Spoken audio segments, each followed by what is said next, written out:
Salut les filles, donc je reviens vers vous pour la vidéo nutrition. Donc comme convenu, je vais vous parler des protéines. Donc quel est l'intérêt de manger son quota de protéines tous les jours et surtout où trouver les protéines, dans quel aliment. Donc déjà il faut savoir que les protéines à la base c'est ce qui on va dire représente toutes les briques de l'organisme. C'est en particulier ce qui constitue notre enveloppe. Donc c'est ce qui forme nos os, nos muscles, nos cheveux, notre peau, on va dire les ongles. Mais c'est aussi des messagers internes donc, qui vont être importants, tels que les enzymes et les hormones. Donc c'est vraiment un aliment indispensable qu'il faut surtout pas négliger. Donc, en même temps, ils vont aussi avoir un rôle au niveau de nos anticorps. Donc, ça veut dire quoi? Ça veut dire globalement que sans l'apport en protéines dans notre assiette et sans les bonnes protéines, je peux vous dire que notre corps est très affaibli. Et c'est là qu'arrivent les gros soucis de santé.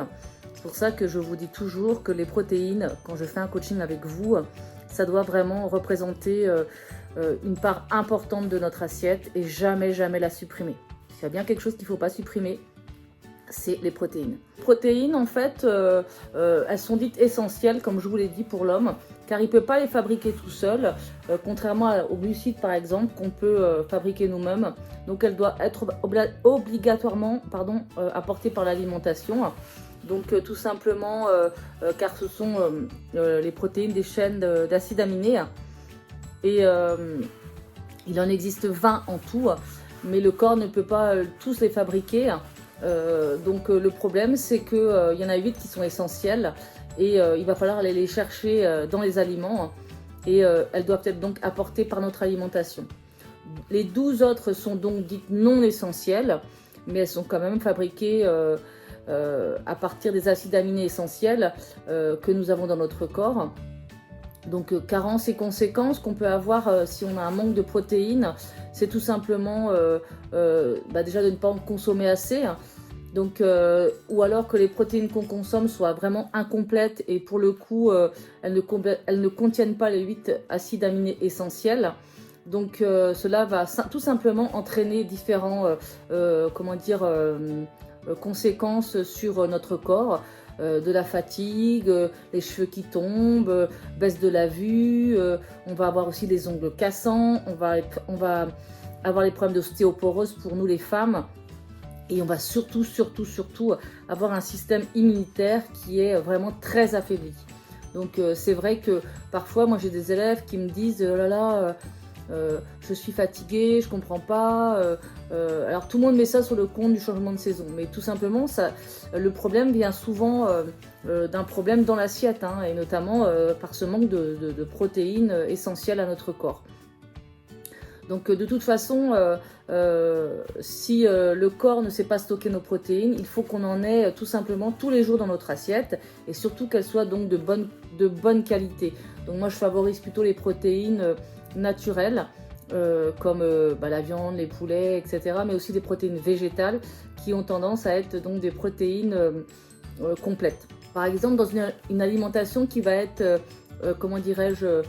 faible en protéines, notamment, je parle des régimes qui sont hypocaloriques, qu'on a tendance, que la plupart des gens ont tendance à faire eux-mêmes en se disant je vais manger le moins possible et du coup j'aurai une perte de poids importante. Alors c'est sûr que vous allez avoir une perte de poids importante. Le problème, c'est que vous allez vous retrouver en fait dans une situation où vous allez perdre en premier les muscles. Donc ça n'a aucun intérêt. Ce qu'on cherche à perdre déjà, c'est de la graisse. Donc voilà, il faut vraiment éviter ce genre de régime hypocalorique. Alors les protéines qu'on va privilégier, donc ça va être les protéines animales qu'on va trouver dans les œufs, les viandes blanches, les viandes rouges, les poissons, les fruits de mer, certaines charcuteries maigres, bien sûr. Donc ça peut être du jambon, du filet de bacon, du viande de grison, etc. Mais on va aussi faire attention à leur apport en sel, parce que souvent ces charcuteries sont très chargées en sel et c'est pas bon. C'est pas bon du tout. Après, on va aussi en trouver donc, dans les fromages et les produits laitiers. Donc, il vaut mieux prendre des demi-écrémés et surtout ne pas en abuser non plus parce que c'est fortement chargé en graisse. Donc, c'est toujours une question de quantité. De toute façon, c'est ce que je dis toujours à mes élèves. Tout est une question de quantité et de choix. Alors, concernant les protéines végétales, comme je vous l'ai dit, concernant les protéines végétales, on va trouver des sources végétales complètes comme le soja et tous ses dérivés, tofu, etc. Donc ça, évidemment, les légumineuses sont également des bonnes sources de protéines, mais qui sont en revanche incomplètes. Donc c'est-à-dire qu'il va falloir comment dirais-je, les coupler à une autre protéine. Par exemple, si vous êtes végétarien, que vous voulez manger que des protéines végétales, il va bien falloir faire votre choix pour que votre apport en protéines soit complet. Donc il faut vraiment bien les prendre. Par exemple, le riz et les lentilles s'associent très bien. Les riz et les haricots, le blé et les pois chiches, le maïs et les haricots noirs. Par exemple, ce sont que des exemples. Hein. Alors, combien de protéines? Alors, en règle générale, il faut savoir qu'un gramme de protéines représente 4 calories. Et que, donc, pour chaque personne, voilà, il faut compter à peu près, pour quelqu'un qui ne fait pas spécialement du sport, aux alentours de 0,8 grammes par kilo de poids. Un exemple, vous faites 50 kilos, vous multipliez 0,8 grammes par 50 pour avoir votre quantité de protéines par jour.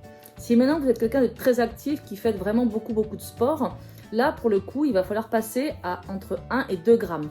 Donc je dirais autour de 1,5, ça serait il me semble le ratio le plus intéressant. Et vous multipliez pareil par le 1 kg de poids de corps. Donc pareil, hein, si vous faites 50 kg, 50 multiplié par 1,5, je vous laisse faire le calcul, vous avez votre grammage pour la journée. Alors c'est à répartir sur toute la journée. Hein. Alors bon, je dirais qu'il ne faut pas non plus en consommer de manière excessive parce que tout simplement, elles ne seront pas assimilées par notre organisme. Donc le mieux, c'est quand même de rester sur une fourchette de grammage moyenne par jour. Alors après, concernant le calcul des protéines. Par exemple, moi j'ai des personnes qui me disent « Ah, tu sais, moi je mange du haché, je mange du poulet. Mettons, je mange, on va dire, 150 grammes de haché et 200 grammes de poulet le soir. » Mais il ne faut pas penser que dans 100 grammes de haché ou 200 grammes de poulet, vous avez 100 grammes de protéines ou 200 grammes de protéines.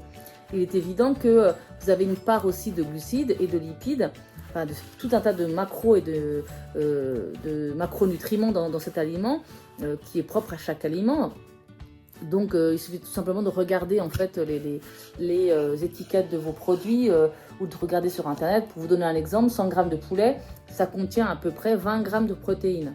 D'accord? Et également la même chose en lipides et en glucides. Mais il faut quand même savoir que voilà, il faut faire attention à ça.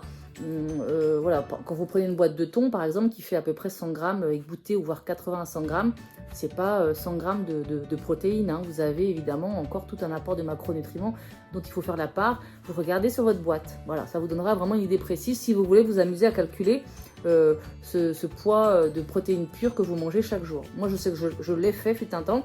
Maintenant, je connais à peu près les ratios par cœur. Donc voilà, donc j'espère que vous aurez compris l'intérêt de manger des protéines. Hein, je récapitule, c'est un macronutriment indispensable à notre organisme, tout simplement parce que notre organisme ne sait pas le fabriquer lui-même et que c'est indispensable vraiment à notre santé, fabricant de nos muscles, de nos os, de nos enzymes, de nos anticorps, et c'est vraiment indispensable. Choisissez-les bien.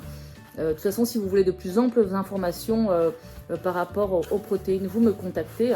On pourra en discuter bien sûr ensemble. Donc moi, je pense que vous devez bien réfléchir quand vous composez vos menus à vraiment jamais ne zapper cet apport en protéines. Donc voilà, cette vidéo est à présent terminée. Vous pouvez bien sûr poser toutes vos questions à travers mes réseaux sociaux. La prochaine vidéo, nous parlerons des glucides et de leur intérêt. Et moi, je vous souhaite en tout cas une bonne fin de journée. Je vous dis donc à demain jeudi sur ma chaine pour un cours de pidoxing. Ciao, ciao!